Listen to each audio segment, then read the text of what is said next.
आणि आता जगभरातल्या काही महत्त्वाच्या बातम्या बघूया। जगातल्या शक्तिशाली देशांपैकी एक देश असलेल्या रशियाच्या राष्ट्राध्यक्षांच्या जीवाला धोका असल्याची चर्चा सुरू झाली आहे। व्लादिमीर पुतिन यांच्या ताफ्यातील एका आलिशान कारचा स्फोट झाल्यानंतर या चर्चेला आणखीन बळ मिळालं। विशेष म्हणजे 3 दिवसांपूर्वीच युक्रेनचे राष्ट्राध्यक्ष झेलेन्स्की यांनी पुतिन यांच्या मरणाचा दावा केला आणि त्यामुळे संशयाची सुई युक्रेनकडे वळली। रशिया आणि युक्रेनमध्ये सुरू असलेल्या या नाट्यमय घडामोडींचा आढावा घेऊयात आमच्या खास रिपोर्टमधून।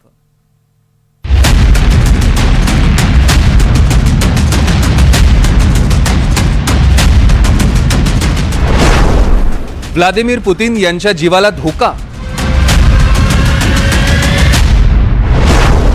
पुतिन यांच्या ताफ्यातील गाडीचा स्फोट।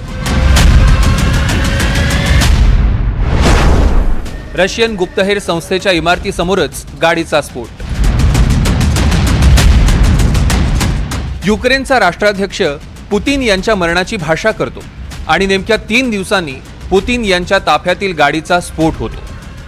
विशेष म्हणजे ही घटना रशियाच्या गुप्तहेर संस्थेच्या मुख्यालयासमोरच घडते। हा सगळा घटनाक्रम पाहता रशियामध्ये पुतिन यांच्या सुरक्षेची चिंता वाढली आहे। हा हत्येचा कट होता की फक्त अपघात याबाबत काहीच स्पष्ट माहिती समोर आली नाही। पुतिन यांच्या जीवाला धोका निर्माण झाल्यामुळे रशियन सुरक्षा यंत्रणा अलर्ट मोडवर आल्या।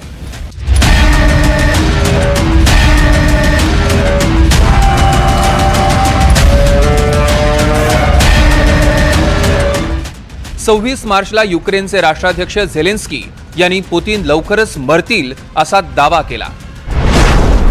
पुतिन खूप घाबरले आहेत, त्यांना सत्ता आणि ताकद जाईल याची भीती वाटते। पुतिन लवकरच मरतील आणि नंतर सर्व काही संपेल ही वस्तुस्थिती आहे। पुतिन आयुष्यभर सत्तेत राहू इच्छितात। त्यांच्या महत्त्वाकांक्षा केवळ युक्रेनपुरत्या मर्यादित नाहीत, तर त्यामुळे पाश्चात्य देशांशी थेट संघर्ष होऊ शकतो असं झेलेन्स्की यांनी म्हटलं। अशातच झेलेन्स्कींच्या ताफ्यातील आलिशान लिमोझिन गाडीचा स्फोट झाल्यानं सगळ्यांना आश्चर्याचा धक्का बसला। दरम्यान ज्या आलिशान लिमोझिन गाडीचा स्फोट झाला ती खास पुतिन यांच्या सुरक्षेसाठी बनवण्यात आली। ऑरस सेनेट या कंपनीकडनं ही लिमोझिन बनवली जाते। ही लिमोझिन फक्त रशियामध्ये बनवली जाते। या कारची किंमत 3,40,00,000 रुपये इतकी आहे। राष्ट्राध्यक्ष पुतिन अनेकदा ही लिमोझिन कार वापरतात। गेल्या वर्षी त्यांनी ही कार उत्तर कोरियाचे हुकुमशहा किम जोंग उन यांनाही भेट दिली होती। याच कारमधून पुतिन आणि किम जोंग उन यांनी एक फेरफटका मारला। हे झालं पुतिन यांच्या ताफ्यातील गाडीचं। पण पुतिन यांचं अभेद्य असं सुरक्षा कवच कुणी भेदलं असा प्रश्न उपस्थित झाल्यानं सगळ्या सुरक्षा यंत्रणा कामाला लागल्या। रशियन राष्ट्राध्यक्षांच्या सुरक्षेची जबाबदारी फेडरल सिक्युरिटी फोर्सकडे असते। पुतिन यांचे अंगरक्षक स्वतःला त्यांचे मस्केटियर्स म्हणतात। त्यांना कोणत्याही वॉरंटशिवाय इतर सरकारी संस्थांचा शोध घेण्याचा, पाळत ठेवण्याचा, अटक करण्याचा आणि आदेश देण्याचा अधिकार आहे। पुतिन एका सशस्त्र ताफ्यासह प्रवास करतात। यामध्ये AK-47 anti tank grenade launchers आणि पोर्टेबल अँटी एअरक्राफ्ट क्षेपणास्त्रांचा समावेश असतो। जेव्हा पुतिन गर्दीत असतात तेव्हा त्यांना 4 सुरक्षा वर्तुळांनी वेढलेलं असतं। मात्र त्यांच्या अंगरक्षकांचा फक्त एकच भाग दिसतो। दुसरं वर्तुळ गर्दीत लपलेलं असतं।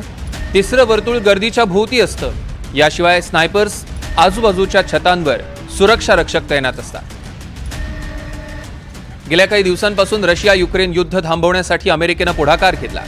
अमेरिकन अधिकाऱ्यांच्या उपस्थितीत दोन्ही राष्ट्रांमध्ये शस्त्रसंधीचा प्रयत्न केला जातोय आणि अशातच रशियन राष्ट्राध्यक्षांच्या जीवाला धोका निर्माण झाल्यानं शस्त्रसंधी घडवण्यात अमेरिकेला कितपत यश मिळतंय याकडे सर्वांचं लक्ष लागलंय। Bureau report, NDTV Marathi.